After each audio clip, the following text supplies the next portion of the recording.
आप सभी को प्रणाम, मेरा प्रणाम स्वीकार करें। दोस्तों ये शाम मस्तानी मदहोश किए जाए। और मुझे ऐसा लगता है कि ये आँखें होती हैं जो देख लेती हैं खूबसूरती को। देखिए it's just a blue evening, so amazing it is.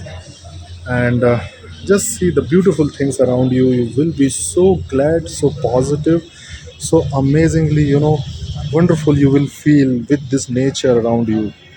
Take care, stay positive, stay healthy. This is Dr. Parth here. Stay connected.